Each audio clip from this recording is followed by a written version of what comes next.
ఆల్మట్టి ఆనకట్ట పెంపు విషయంలో కర్ణాటక ప్రభుత్వ తీరుపై కవిత మండిపడ్డారు. సుప్రీంకోర్టు స్టే విధించినా అక్కడి సర్కారు లెక్క చేయడం లేదని విమర్శించారు. కర్ణాటకను అడ్డుకోకుంటే కృష్ణానదిలో నీటి చుక్క కూడా మిగలదని ఆమె ఆందోళన వ్యక్తం చేశారు. ఆల్మట్టిపై వెంటనే సుప్రీంకోర్టుకు వెళ్లాలని రాష్ట్ర ప్రభుత్వానికి సూచించారు. లేదంటే జాగృతి తరపున తామే అత్యున్నత న్యాయస్థానాన్ని ఆశ్రయిస్తామని స్పష్టం చేశారు. బీసీ రిజర్వేషన్లపై నిర్ణయం తీసుకోకపోతే నిరసనలు తెలుపుతామని ప్రభుత్వాన్ని కవిత హెచ్చరించారు.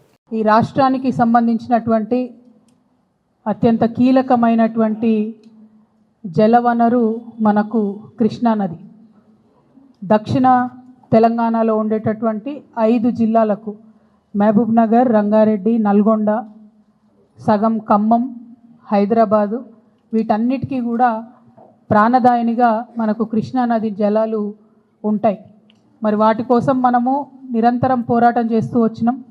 తెలంగాణ ఉద్యమ సందర్భంలో కూడా ప్రధానంగా జల సాధన విషయంలోనే మనము ఉద్యమాన్ని నిర్మించుకోవడం జరిగింది. అది ప్రజలందరికీ తెలిసిన విషయమే.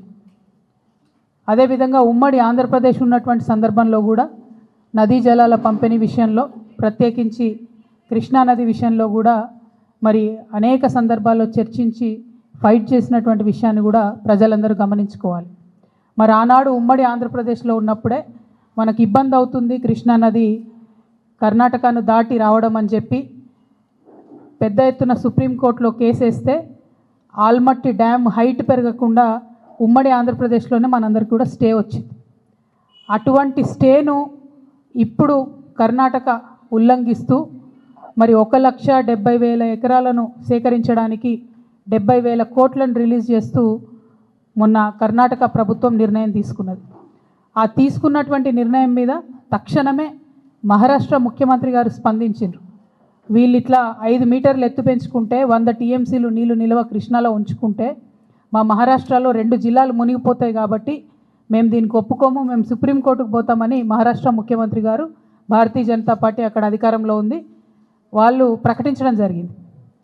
మరిగా మన తెలంగాణ అత్యంత దారుణంగా మనం దుఃఖపడతాం. ఒకవేళ ఆల్మట్టి కనుక 5 మీటర్లు హైట్ పెంచుకొని 100 టీఎంసీలు కనుక వాళ్ళు నిల్వ ఉంచుకుంటే నిజంగా కూడా మన తెలంగాణ ప్రాంతంలో ఉన్న కృష్ణానదిలో క్రికెట్ ఆడుకున్నాడు తప్ప ఇంకో దానికి పనికిరాని పరిస్థితి వస్తుంది. ఇప్పటికే నారాయణపూర్ దాటి ఆల్మట్టి దాటి మన తెలంగాణకి కృష్ణానది రావడానికి ఆగస్టు దాటిపోతుంది. అయితే బీభత్సంగా వర్షాలు పడితే తప్పితే వరద రానటువంటి పరిస్థితి మనకి ఇప్పటికే ఉన్నది.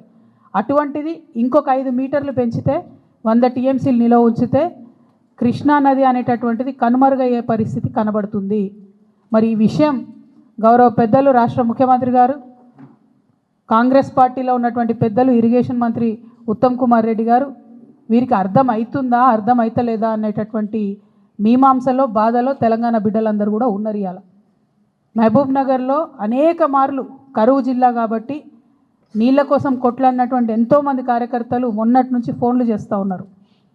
ఎందుకోసం ప్రభుత్వం దీని మీద మాట్లాడతలేదు, మరి దీన్ని ఎట్లా ఆపడం, అక్కడ నీళ్లు తీసుకుంటే అక్కడ వాళ్ళు 5 మీటర్లు